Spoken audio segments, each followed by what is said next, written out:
अगर जवान करेंगे बेबसी में गुहार तो कैसे होगा जय जवान जय किसान। क्या 3 मार्च को दिल्ली में जवान करेंगे आर पार की लड़ाई। देखिए क्या कहा पूर्व सैनिक यज्ञ प्रताप सिंह ने। एक सेना के अधिकारी को दे रहे हैं, अच्छी बात है, देना चाहिए। आपको बता दें सेना में 97% जवान हैं, 3% सेना के अधिकारी हैं।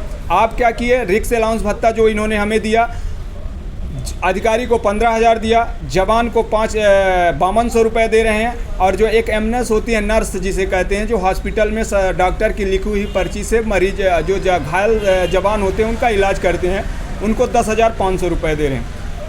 रिक्स और फ्रंट लाइन वर्कर आप लोग जानते हैं सबसे ज़्यादा कैजुअल्टी अगर उठाता है तो जवान उठाता है। फ्रंट लाइन वर्कर अगर देश का है तो सबसे ज़्यादा जवान है। और जो फ्रंट लाइन वर्कर है सबसे ज़्यादा रिक्स है। जो एक रिक्स अलाउंस भत्ते के नाम से आप पेमेंट कर रहे हैं, उसको जो सबसे ज़्यादा जिस जवान को रिक्स है उसे आप 5200 रुपये दे रहे हो। और जो नॉर्मल रिक्स में रहते हैं उन्हें आप 15,000 दे रहे हो या 10,500 दे रहे हो। तो हमारी जो मेन मांग ये थी कि आप या तो समान कर दीजिए, मुझे नहीं चाहिए 5200 सबकी कर दीजिए, या फिर इस तरह से विसंगतियाँ मत करिए कि एक जवान की जो बॉडी की वैल्यू है वो 5200 है और एक जो एसी में बैठा हुआ अधिकारी है उसकी बॉडी की वैल्यू 15,000 है। ऐसा मत करिए। इन्हीं सभी चीज़ों को लेकर हमारा जो सरकार से हमारी जो टीम है 12 बार हम रक्षा मंत्री से मिल चुके हैं, लेकिन अभी तक कोई निर्णय नहीं मिला। 1 साल से जंतर मंतर पे बैठे हुए हैं। सरकारें सेना के प्रति अपनी सिंपैथी तो जाहिर करती हैं, लेकिन तब जाहिर करती हैं जब वो उनकी बॉडी बक्से में पैक हो जाती है और उनके गृहग्राम पहुंचती है, तब वो वहां पर अपनी सिंपैथी तो जाहिर कर देते हैं। लेकिन ऑन ड्यूटी या रिटायरमेंट जवानों की क्या परिस्थिति है और किन समस्याओं से वो जूझ रहे हैं, किसी सरकार को अभी तक कोई कानो कान खबर नहीं पड़ी है। इसलिए हमारी जो हमने ये फैसला किया है कि अगर सरकार 29 तारीख तक नहीं मानती है तो भारत के पूर्व प्रधानमंत्री लाल बहादुर शास्त्री जी का नारा जो था जय जवान जय किसान, जो जिन्होंने 1964 को ये नारा दिया था, हम भी किसानों के साथ में बैठकर और उनके साथ मिलकर जय जवान और जय किसान एक साथ आंदोलन करेंगे। देखता हूँ सरकार क्या करती है और क्या करना चाहती है। तो सरकार के ऊपर डिपेंड करता है कि हम जवानों के हित में हैं या जवानों को हम मानते हैं। देश के अंदर आप देख लीजिए, मंत्री से लेकर संतरी तक सेना के सुरक्षा घेरे में रहते हैं। देश की सरहदें अगर आज सुरक्षित हैं, देश का हर व्यक्ति सुरक्षित है सेना के जवानों को इसको लेकर। और जवानों की परिस्थितियां क्या हैं कि 1 साल तक हमारे प्रधानमंत्री के ऑफिस से महज 500 मीटर दूर पर बैठे हुए जवान की आवाज़ उनके कान तक ने पहुंची। से भाग्य कहें या दुर्भाग्य कहें, इससे ज़्यादा मैं कुछ नहीं कह सकता। सर, लोकसभा चुनाव आ रहे हैं और हमारे देश में प्रजातंत्र का वो है। और राजनीतिक पार्टियाँ जब भी चुनाव आते हैं, खासकर हमारी जब से हमारे प्रधानमंत्री नरेंद्र मोदी जी देश के प्रधानमंत्री बने, मैं उनका बहुत स्वागत करता हूं और सम्मान भी करता हूं। उन्होंने जब भी सेना के प्रति उनके प्यार और उनके मिलने का तरीका, सरहद में जाके लड्डू खाना, दीपावली को जवानों के साथ दीपावली मनाना अच्छी बात है, लेकिन वो लड्डू ऐसा मत खिलाओ कि उनके जवानों के पेट में एक बदहजमी हो जाए, जवान को हैजा हो जाए। ऐसा लड्डू खाने से क्या फ़ायदा सर। 1 साल से तुम्हारे 500 मीटर की दूरी पर बैठे हुए पूर्व सैनिक, मतलब ऑन ड्यूटी जो जवान है उसका सम्मान है।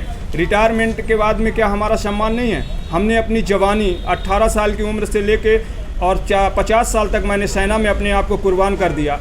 और जब हमें मूलभूत ज़रूरतों से गुजरना पड़ रहा, हमारे बच्चे बड़े हो रहे हैं, हमारी लड़कियाँ शादी के लिए हो रही हैं और हमारी जो मूलभूत समस्याएँ हैं उनको लेकर हम अप्रोच कर रहे हैं। आप अपनी तो पेमेंट बढ़ा लेते हैं, अपनी सुविधाएं तो बढ़ा लेते हैं। हमने छोटी सी बात कही है कि हमारी एक बेसिकली सैलरी जो सिस्टम है उसको बढ़ा दीजिए महंगाई को देखते हुए।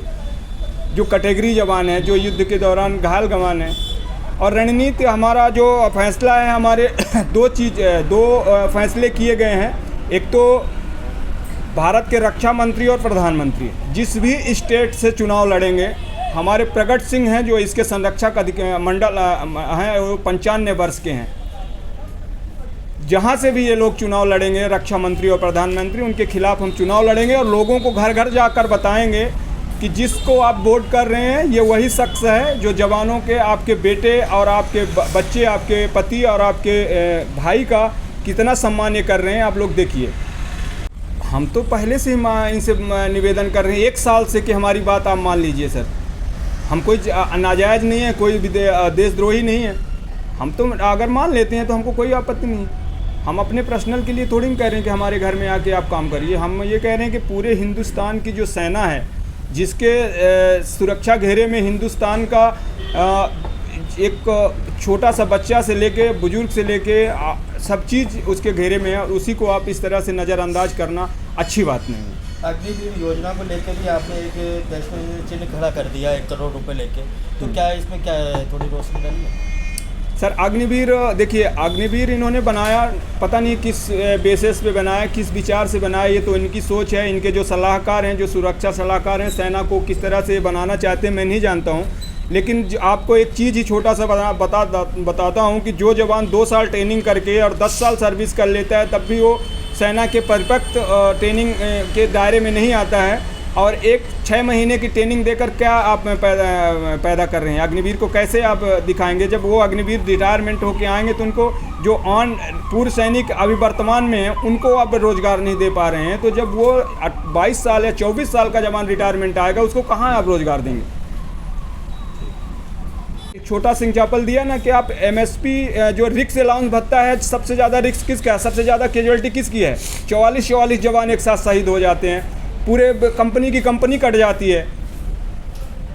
फ्रंट लाइन वर्कर कौन है? जवान है। तो जब तुम जवान के प्रति तुम्हारा स्नेह नहीं है तो हम भी तुम्हारे प्रति स्नेह नहीं रखेंगे। पूर्व सैनिक जो हैं उन्होंने डिसाइड किया 2 आदमी जहाँ से भी चुनाव लगेंगे, भारत के रक्षा मंत्री और भारत के प्रधानमंत्री, उनके खिलाफ हम खड़े होंगे। बताया कि